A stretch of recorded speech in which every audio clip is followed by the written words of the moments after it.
Welcome back, everybody. So glad you could be with me here today. Walter, at the workbench with the piece of beech that we have done the wood finishing test on. In this video, I'd like to accomplish two things.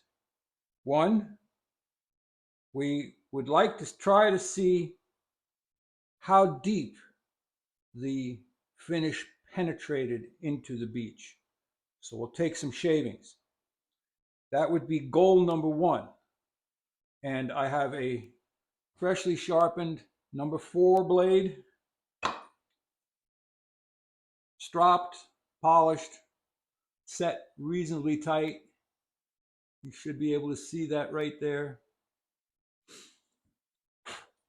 And we'll give it a go with this at first. The second part of the video,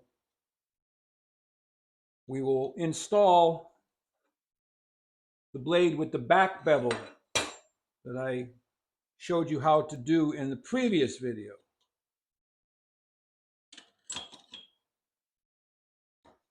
Close the hood.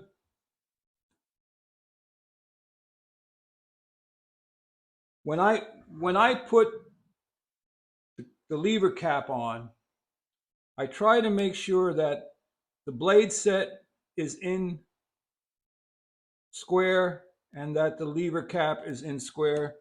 I don't want all kitty wampus. You know, kitty wampus. All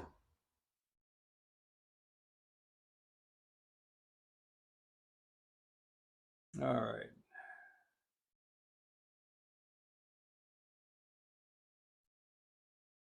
Take a fine shaving.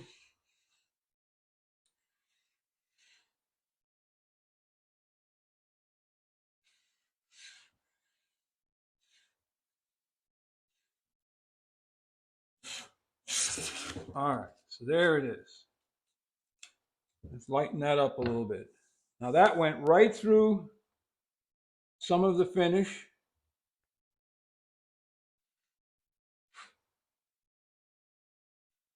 And the surface didn't change much. Now I'm making the cut thinner.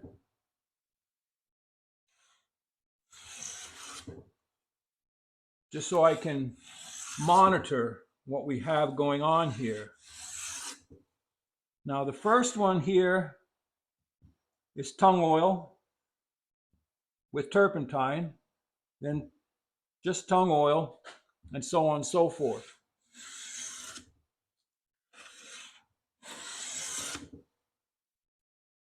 The lighting is not good tonight.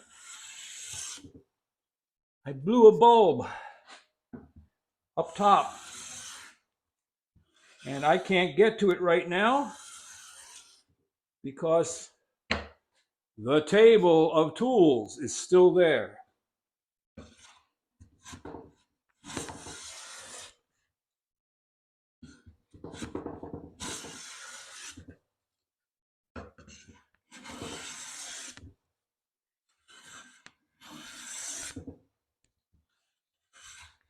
All right, so we're like on the second full pass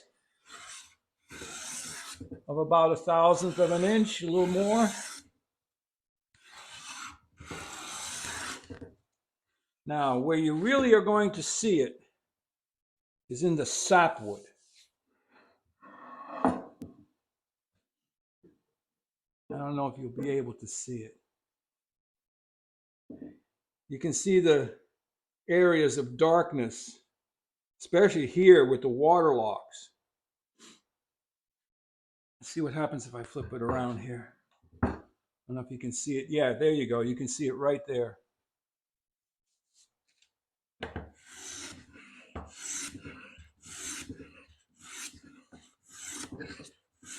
And what's interesting is I can smell it. So the finish is not dry under the surface.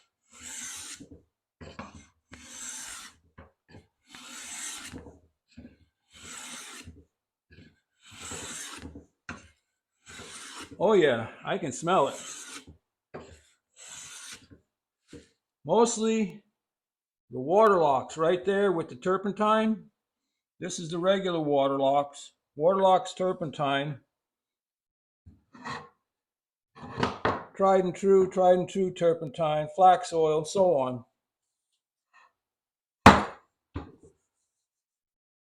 So we have one section here that's just tearing out right in here. Nasty. So that's where we'll talk about the bevel, back bevel.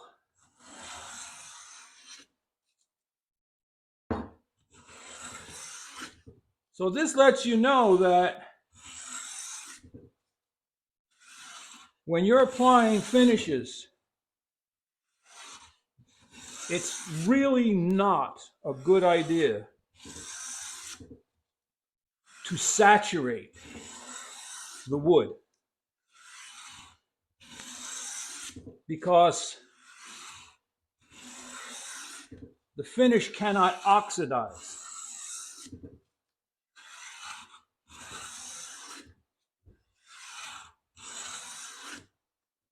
So you want to apply thin coats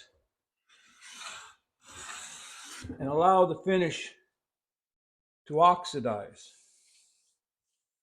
We got tear out in here too.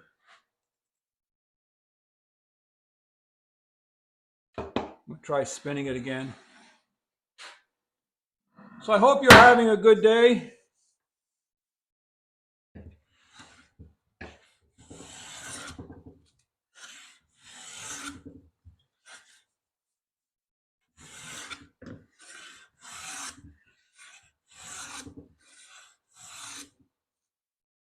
We are experiencing what would normally be beautiful weather if it wasn't for all the smoke from all the different wildfires.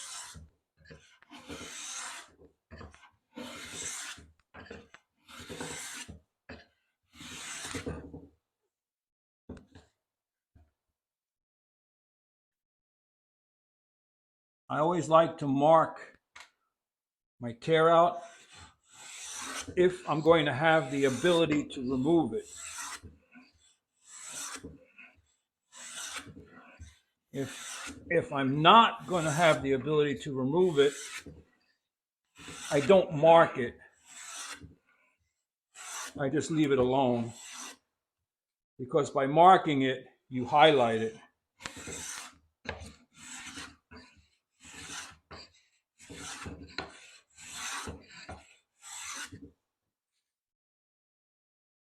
So,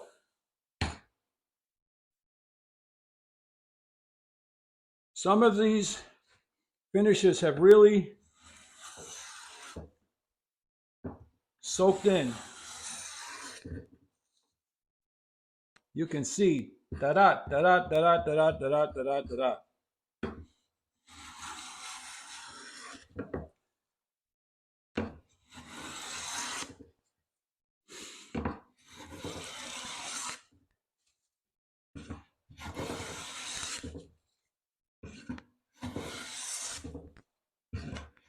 Now,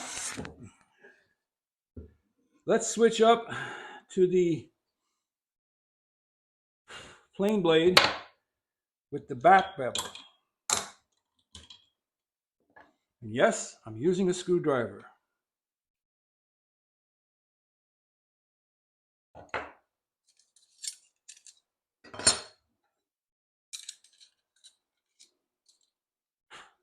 Now, once you have that back bevel, the chip raker becomes less effective. So I'll still bring it up close, but it really doesn't do much.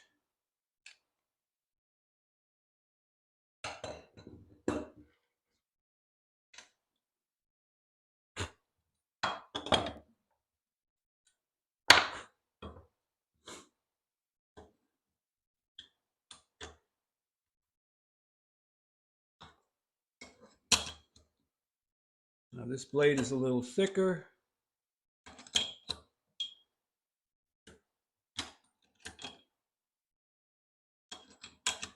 still haven't had a chance to get to a machinist to try and grind some of my thicker blades down.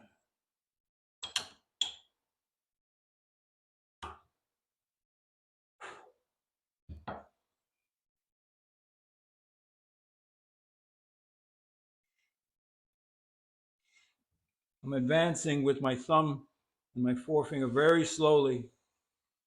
I don't want to take too thick of a cut.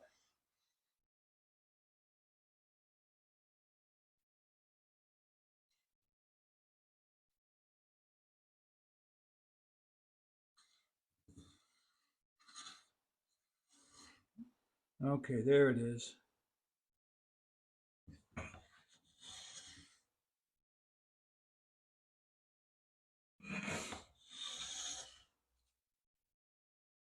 A little bit more.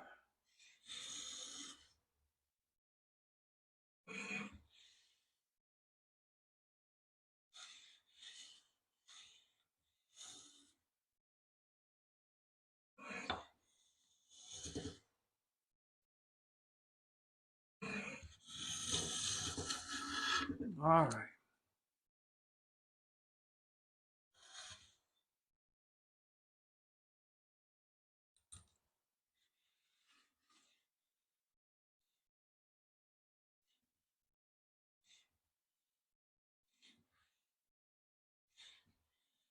It's a fine dance. You don't want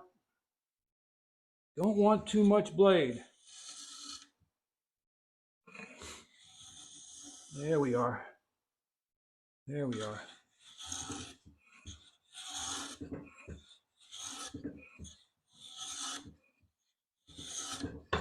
Okay, fine shavings. Remember that tear out that was right there? It's almost gone.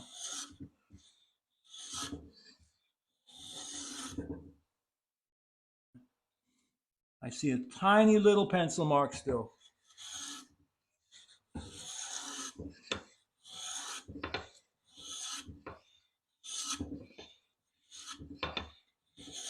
Okay.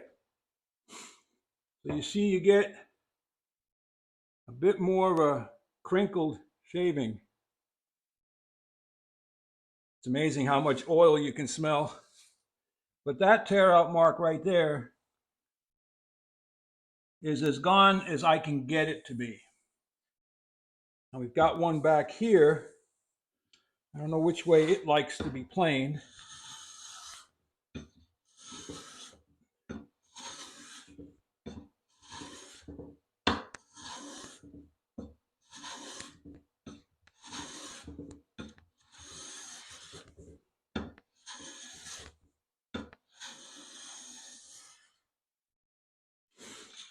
When you put that back bevel on, the plane becomes more difficult to push.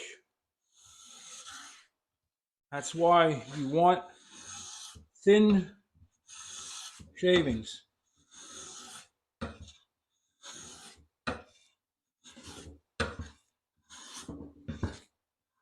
So based on my calculations, I am currently cutting at approximately 60 degrees, which is cabinet pitch, the same pitch that you would find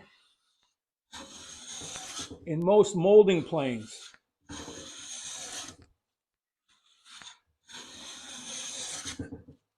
Look at that.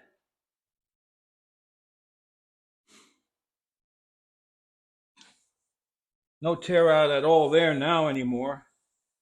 Back here,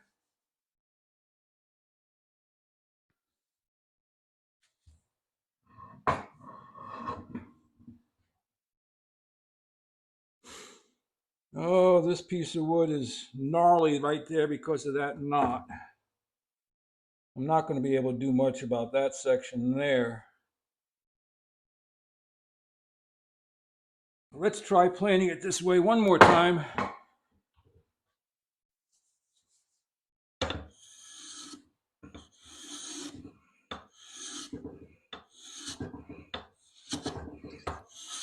Yeah, that's Just a gnarly old knot.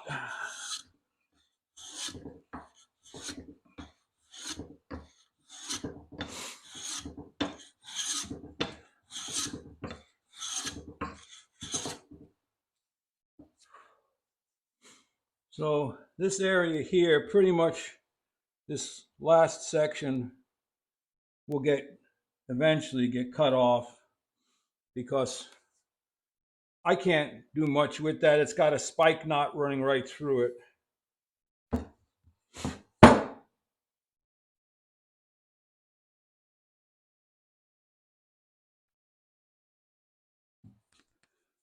It likes being planed this way more. So that's about it. Any questions?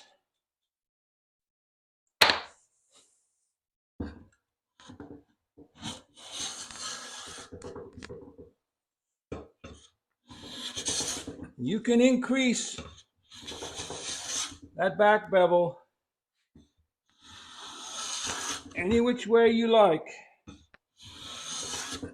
5 degrees, 10 degrees. This one's at 15 degrees.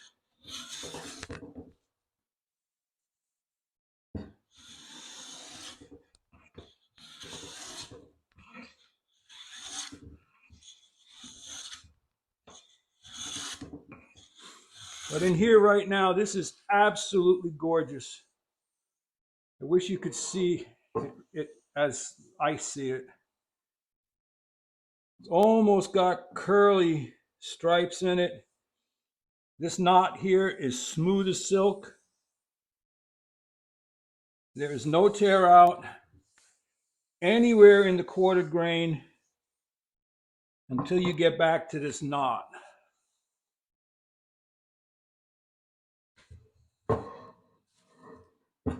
So as of right now, I would say the tung oil with turpentine is still, I can still see a spot there. The tung oil by itself, not so much. The flaxseed with turpentine, you see it a lot. The flaxseed by itself, you see it a little bit. The tried and true with turps, you see it. The tried and true by itself, not so much. The waterlocks with terps, you definitely see it. And the waterlocks by itself, not so much. So that's proof that adding the turpentine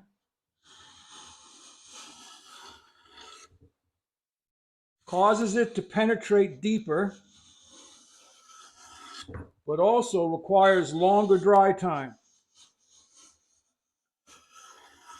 below the surface.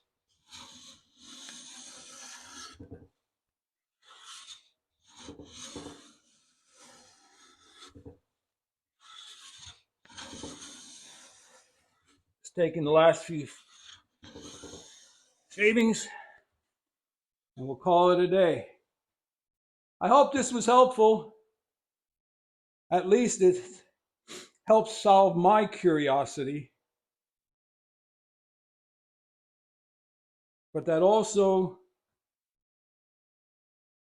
highlights the difference between sapwood and heartwood. A heartwood is not as much like a sponge as the sapwood. Like, subscribe, and share. Head out to your shop. Try a back bevel. Make some shavings. Walter out.